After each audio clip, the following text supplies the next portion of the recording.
میں اور ساری زندگی میرے ساتھ میرے دائیں ہاتھ پر رہنے والا فرشتہ صالح ایک بار پھر تیزی سے چل رہے تھے۔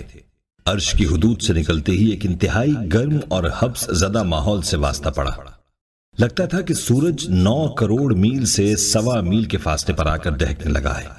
ہوا بالکل بند تھی، لوگ پسینے میں ڈوبے ہوئے تھے، پانی کا نام و نشان نہ تھا۔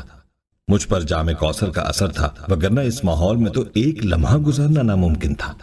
مگر میں دیکھ رہا تھا کہ ان گنت لوگ اسی ماحول میں بدحال گھوم رہے ہیں، چہروں پر وحشت، آنکھوں میں خوف، بال خاک آلود، جسم پسینے سے شرابور، وجود مٹی سے اٹا ہوا، پاؤں میں چھالے اور ان چھالوں سے رستا ہوا خون اور پانی۔ یاس و ہراس کا یہ منظر میں نے زندگی میں پہلی بار دیکھا تھا۔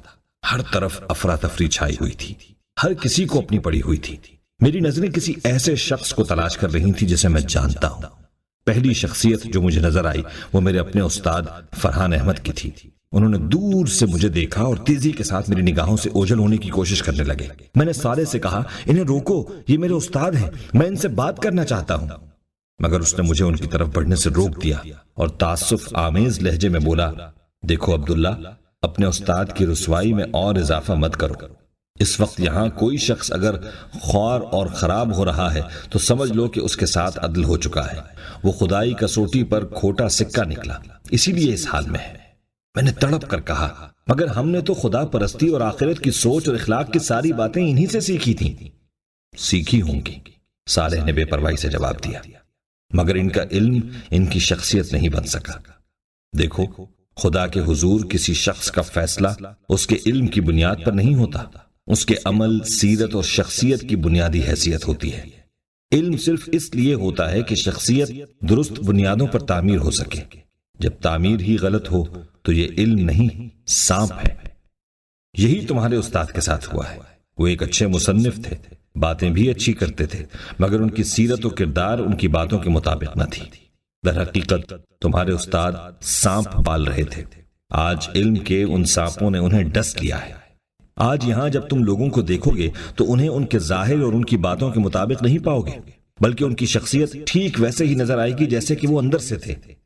یاد رکھو، خدا لوگوں کو ان کے ظاہر اور ان کی باتوں پر نہیں پرکھتا، وہ عمل اور شخصیت کو دیکھتا ہے۔ خاص کر اہل علم کا احتساب آج کے دن بہت سخت ہوگا۔ جو باتیں دوسرے لوگوں کے لیے عذر بن جائیں گی، عالم کے لیے نہیں بن سکیں گی۔ مگر انہوں نے بڑی قربانیاں دی تھیں، میں نے ہار نہ مانتے ہوئے کہا۔ ہاں، مگر ان کا بدلہ انہیں دنیا میں ہی مل گیا، صالح نے جواب دیتے ہوئے کہا۔ علم کی غلطیاں معاف ہو سکتی ہیں، مگر شخصیت اور عمل کی کمزوری آج کے دن اسی حال میں پہنچائے گی جس میں تمہارے استاد مبتلا ہوئے ہیں۔ خیر، ابھی تو یہ دن شروع ہوا ہے، دیکھو آخر تک کیا ہوتا ہے۔ میں صدمے کی حالت میں دیر تک گم سم کھڑا رہا۔ میں ایک یتیم شخص تھا جس کا کوئی رشتہ ناتا نہ تھا۔ میرے لیے جو کچھ تھے وہ میرے استاد تھے۔ انہوں نے میری سرپرستی کی، مجھے علم سکھایا، میری شادی کروائی اور زندگی میں ایک مقصد دیا۔ جو شخص میرے لیے باپ سے زیادہ مقدم تھا، اسے اس حال میں دیکھ کر مجھے ایک شوق لگا تھا۔ میں اس کیفیت میں اپنے ماحول سے قطعاً لا تعلق ہو گیا۔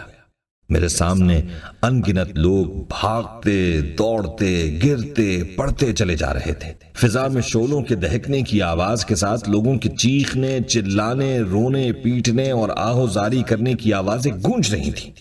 لوگ ایک دوسرے کو برا بھلا کہہ رہے تھے، گالیاں دے رہے تھے، لڑ جھگڑ رہے تھے، الزام تراشی کر رہے تھے، آپس میں گتھم گتھا تھے۔ کوئی سر پکڑ کے بیٹھا تھا، کوئی منہ پر خاک ڈال رہا تھا، کوئی چہرہ چھپا رہا تھا، کوئی شرمندگی اٹھا رہا تھا، کوئی پتھروں سے سر ٹکرا رہا تھا، کوئی سینہ کوبی کر رہا تھا، کوئی خود کو کوس رہا تھا، کوئی اپنے ماں باپ، بیوی، بچوں، دوستوں اور لیڈروں کو اپنی اس تباہی کا ذمہ دار ٹھہرا کر ان پر برس رہا تھا۔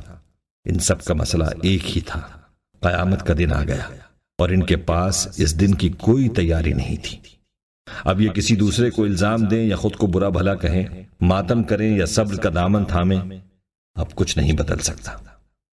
اب تو صرف انتظار تھا کائنات کے مالک کے ظہور کا، جس کے بعد حساب کتاب شروع ہو جانا تھا اور پورے عدل کے ساتھ ہر شخص کی قسمت کا فیصلہ کر دیا جانا تھا۔ مگر میں اس سب سے بے خبر نہ جانے کتنی دیر اسی طرح گمسم کھڑا رہا۔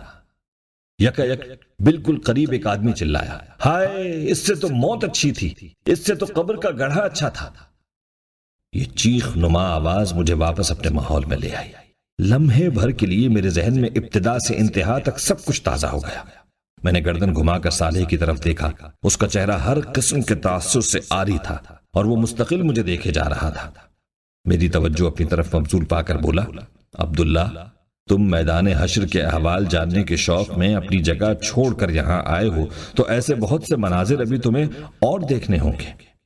میں تمہیں مزید صدمات سے بچانے کے لیے ابھی سے یہ بات بتا رہا ہوں کہ تمہاری بیوی، 3 بیٹیوں اور 2 بیٹوں میں سے تمہاری ایک بیٹی لیلا اور ایک بیٹا جمشید اسی میدان میں خوار و پریشان موجود ہیں۔ صالح کی یہ بات سن کر میرے پاؤں تلے سے زمین نکل گئی۔ مجھے چکر سا آیا اور میں سر پکڑ کر بیٹھ گیا۔ صالح میرے ساتھ ہی زمین پر خاموش بیٹھ گیا۔ میری آنکھوں سے مسلسل آنسو بہ رہے تھے، مگر یہاں کسی کو کسی کی پرواہ نہیں تھی۔ کوئی کیوں بیٹھا ہے، کیوں کھڑا ہے، کیوں لیٹا ہے، کیوں کوئی رو رہا ہے، کیوں چیخ رہا ہے، کیوں ماتم کر رہا ہے، یہ کسی کا مسئلہ نہیں تھا۔ آج سب کو اپنی ہی پڑی تھی۔ ایسے میں کوئی رک کر مجھ سے میرا غم کیوں پوچھتا؟ لوگ ہمارے پاس سے بھی بے نیازی سے گزرتے چلے جا رہے تھے۔ کچھ دیر بعد میں نے صالح سے پوچھا، اب کیا ہوگا؟ ظاہر ہے حساب کتاب ہوگا، پھر اس کے بعد ہی کوئی حتمی بات سامنے آئے گی۔ اس کا جواب 2 ٹوک تھا۔ پھر وہ اپنی بات کی مزید وضاحت کرتے ہوئے بولا، پچھلی دنیا میں جن لوگوں نے آج کے دن کی حاضری کو اپنا مسئلہ بنا لیا تھا اور وہ اسی کے لیے جیے، چاہے وہ ایمان و اخلاق کے تقاضے پورے کرنے والے صالحین ہوں یا خدا کے دین کی نصرت کو اپنا مسئلہ بنانے والے اہل ایمان، سب کے سب اسی طرح اٹھائے گئے ہیں کہ ان کی نجات کا فیصلہ ہو چکا ہے۔ ان لوگوں نے زندگیوں میں صرف نیکیاں کمائی تھیں، خالق و مخلوق کے حقوق پورے کیے تھے، چنانچہ ان کی موت ہی ان کا پروانہ نجات بن کر سامنے آئی تھی اور حشر کے دن انہیں شروع ہی سے عافیت نصیب ہو گئی۔ مگر گناہ تو سب کرتے ہیں، تو کیا ان لوگوں نے گناہ نہیں کیے تھے؟ میں نے پوچھا۔ ہاں، گناہ انہوں نے بھی کیے تھے، مگر ان کے چھوٹے موٹے گناہ ان کی نیکیوں نے ختم کر دیے، اور اگر کبھی کسی بڑے گناہ سے دامن آلودہ ہوا تو انہوں نے فوراً توبہ کے آنسوؤں سے ان داغوں کو دھو دیا۔ ایسے تمام صاف ستھرے پاکیزہ لوگ اس وقت عرش کے سائے کے نیچے موجود ہیں۔ ان لوگوں کا رسمی حساب کتاب ہوگا، جس کے بعد ان کی کامیابی کا اعلان کر دیا جائے گا۔ اس کے برعکس جن لوگوں کے نامہ اعمال میں کوئی ایسا بڑا جرم ہوا جو ایمان ہی کو غیر مؤثر کر دے، جیسے کفر، شرک، منافقت، قتل، زنا بالجبر، ارتداد اور یتیموں کا مال کھانا، اللہ کی حدود کو پامال کرنا اور اسی نوعیت کے دیگر جرائم وغیرہ، تو میزان عدل میں ایسے لوگوں کے گناہوں کا پلڑا بھاری ہوگا اور انہیں جہنم کی سزا سنا دی جائے گی۔ صالح نے قانون کی تفصیلی وضاحت کی۔ لیکن انسان تو ان 2 انتہاؤں کے درمیان بھی ہوتے ہیں، ان کا کیا ہوگا؟ میں نے سوال کیا تو صالح نے جواب دیا، ہاں، ان 2 انتہاؤں کے درمیان وہ لوگ ہیں جن کے پاس ایمان اور کچھ نہ کچھ عمل صالح کا سرمایہ بھی ہے، مگر وہ دنیا میں گناہ بھی کرتے رہے اور توبہ بھی نہیں کی۔ ایسے لوگوں کو اپنے گناہوں کی پاداش میں حشر کے دن کی سختی جھیل نہیں ہوگی، اس کے بعد نجات کا کوئی امکان پیدا ہوگا۔ آج جو لوگ میدان حشر میں پھنسے ہوئے ہیں وہ یا تو مجرمین ہیں جنہیں آخرکار جہنم میں پھینکا جائے گا، یا پھر وہ اہل ایمان ہیں جن کا دامن گناہوں سے داغدار ہے۔ سو جس کے گناہ جتنے زیادہ اور جتنے بڑے ہوں گے، آج کے دن اسے اتنا ہی خوار و خراب ہونا ہوگا۔ کم گناہوں والوں کو حساب و کتاب کے آغاز پر ہی نجات مل جائے گی، مگر جیسا کہ میں نے بتایا کہ دنیا کی زندگی کے سینکڑوں برس تو گزر چکے ہیں۔